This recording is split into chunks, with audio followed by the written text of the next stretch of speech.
Nikki Moore, author by the sea. I live in beautiful Dorset and I'm published by HarperCollins, most notably the Love London series.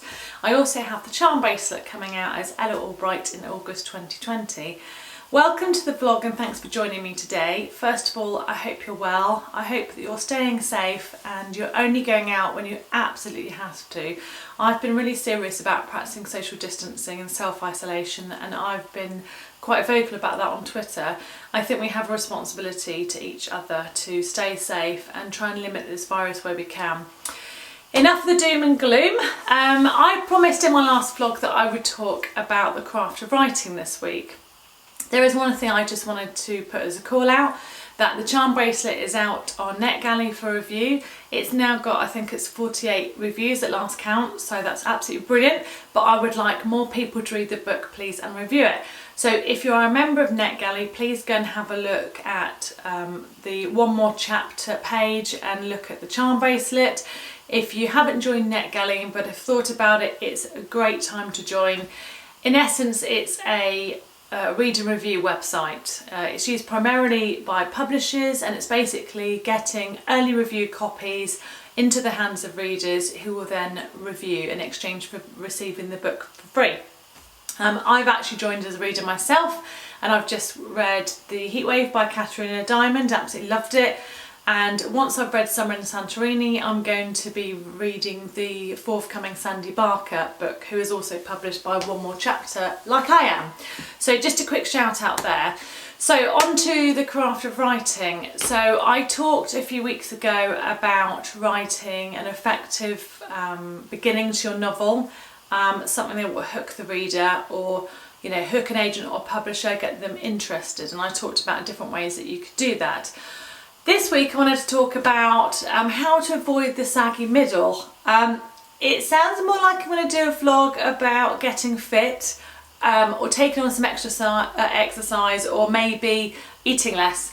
The saggy middle, when we talk about a novel, for me it's two different things. So as a writer, when I'm writing a book, and I've got a work in progress going at the moment, and I'm really lucky, I've got quite a nice big garden and it's sunny at the moment, so I'm writing outside, and that's really helping me because my current book is set quite a lot of it in Italy on this road trip that Will and Izzy are taking.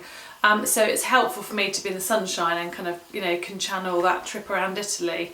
But I am in that middle section of the book, and as a writer it just feels excruciating some days. Some days the words flow, and some days you would rather do anything else than write.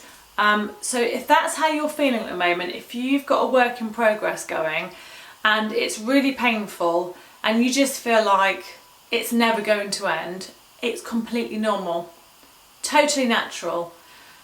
What you have to do is you have to just push through that pain. You have to just keep writing. It doesn't matter if you think it's a pile of rubbish, if you think it's no good.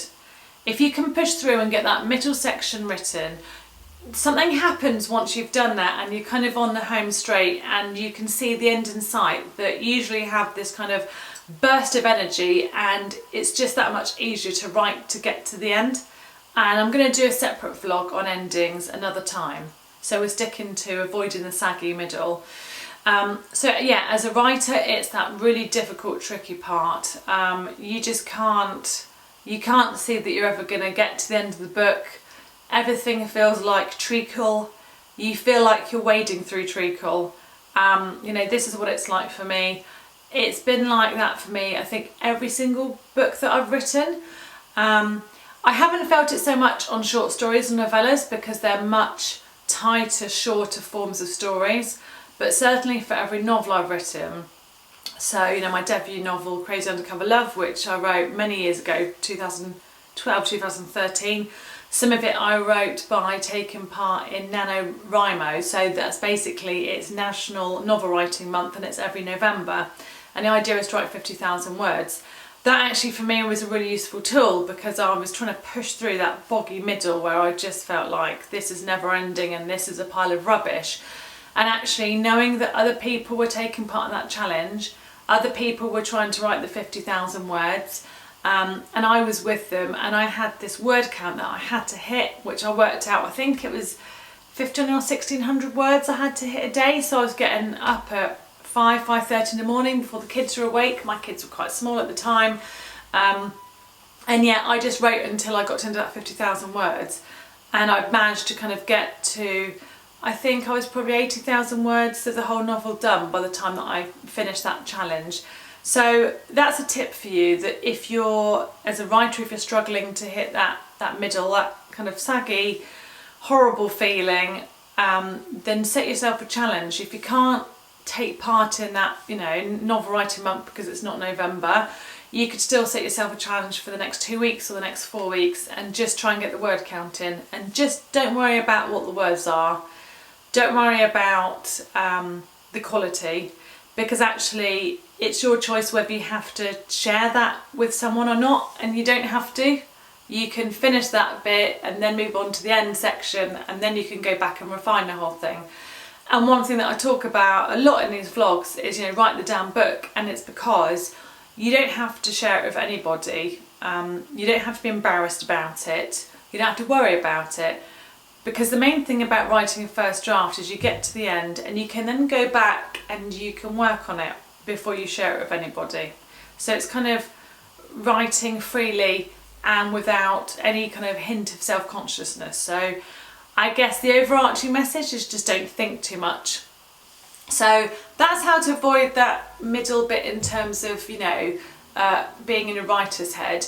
The other way that I think about saggy middles is more in terms of being a reader, and then I'll give you some tips about how as a writer to avoid that. So as a reader, I've definitely read books where actually it feels like there's a saggy middle, and by that I mean nothing really happens. It doesn't feel as if there's a lot going on. It kind of feels flat and boring. The characters aren't doing much, or there's a lot of introspection, and I kind of keep waiting for something to happen and it doesn't really come. So as a writer and author, you obviously want to avoid people feeling that way when they read your books, because at the end of the day, whilst you're writing the book of your heart and the book that you're passionate about and the story that you want to tell, you should also be writing with your reader in mind. You should be thinking about how do you entertain those readers? How do you keep their interest piqued?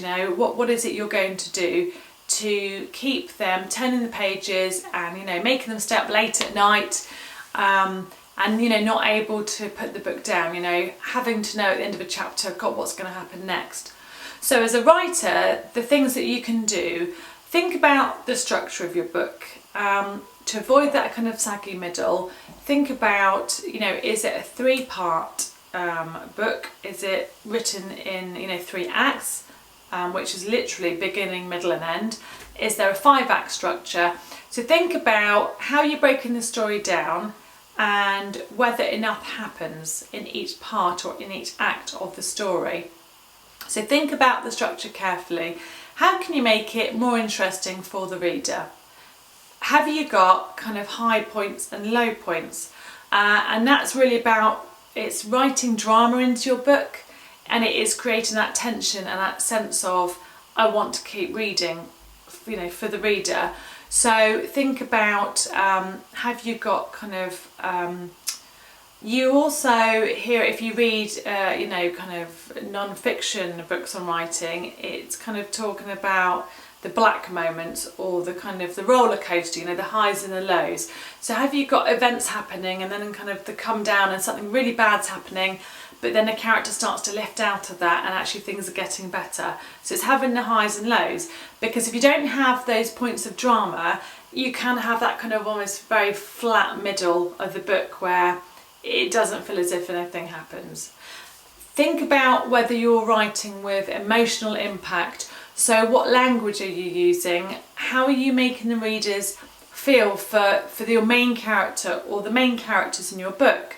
Are they really invested in what's going to happen to them? So you have to really dig deep and think about emotional impact. How can I make the reader feel sad or feel bad or feel sorry for this character or characters? So think about that. And then the other thing is to think about pacing. You can think about things like chapter lengths. So if you want a very pacey book, which is, you know, readers are going to kind of race through the pages and you want to know what happens next, often a tip is to have quite short chapters. So you've got lots of action and, you know, you've got chapter after chapter where lots of things happen and they're just quite short chapters. Having longer chapters in a book can really kind of make it feel like the story has been lengthened and kind of drawn out.